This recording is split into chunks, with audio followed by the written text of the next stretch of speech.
Back when the war began in 2001, great claims were made about the opportunities that the apparent defeat of the Taliban would bring for Afghan women and girls who had been for so long cloistered and abused by the group's strict interpretation of Islamic law. At the time of the invasion, there were almost no girls in school. In the last 2 decades, millions have been educated, forging careers as doctors and teachers, artists and accountants. As it stands, Afghanistan's parliament has the same percentage of women as the US Congress. All of that potential is now in peril. Pashtana Zalmai Khan Durrani runs an organisation focused on education resources for women and girls in Afghanistan. I spoke to her earlier from an undisclosed location in that country where she is in hiding, and she says the fall of Kabul took her by surprise.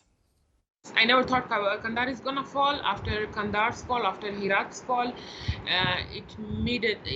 it broke my heart. I'm still mourning my country, but at the same time, I never believed that after 2 decades of all these sacrifices, we will fall again, and like this and at this speed.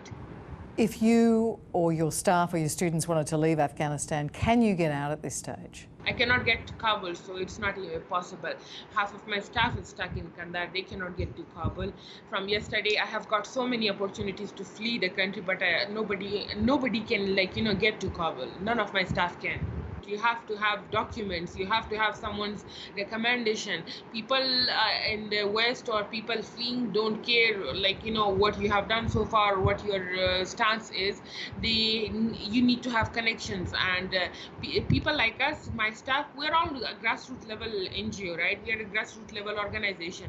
We don't have those kinds of connections. Do you fear for your safety? I do fear for my safety, but at the same time, I fear for my family's safety more, because they are they didn't do anything, and I was the one standing up and everything. So that puts them in danger. And since it's an Afghan family, we all live together, so I have to go into hiding until I can figure out things. My concerns for my staff are, of course, that they have worked with me. Even their foot soldiers can be harsh, and I'm scared about them. The Taliban have promised they will respect women's rights. Do you believe them?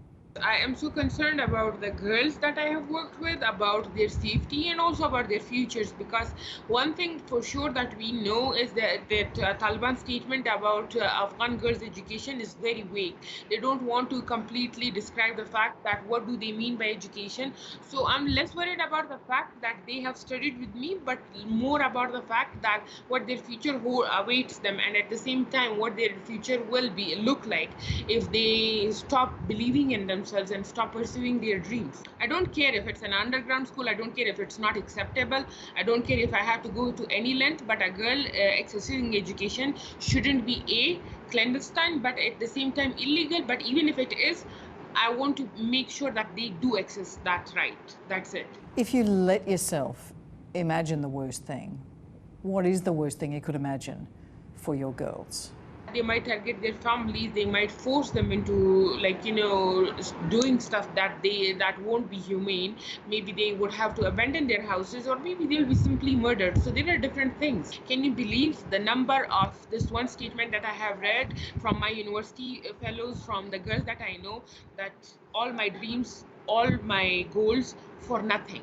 For nothing. They keep on saying it again and again, again and again. I keep on reading it, and it keeps on hitting me again and again. How many girls are supposed to give up on their dreams and goals just because one mullah brother came and another Ghani went?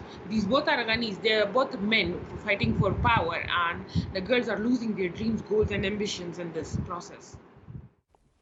Extraordinary woman, Mariam. Extraordinary woman. The bravery of her in that line. You know, this is just the men, and she's going to stay and fight for the women and girls. It's incredibly heartbreaking because what I also see in this is my own circumstances, and the fact that we, as a Shia minority, were key targets. And that's one of the reasons that Australia granted us asylum in the 1990 in order to be able to flee Afghanistan. And I often reflect on the fact that I won the privileged lottery when so many others haven't. And had I not fled Afghanistan with my family at the time that we did, it's it's actually, it does make you feel like, what would my fate be today if I was there at the moment?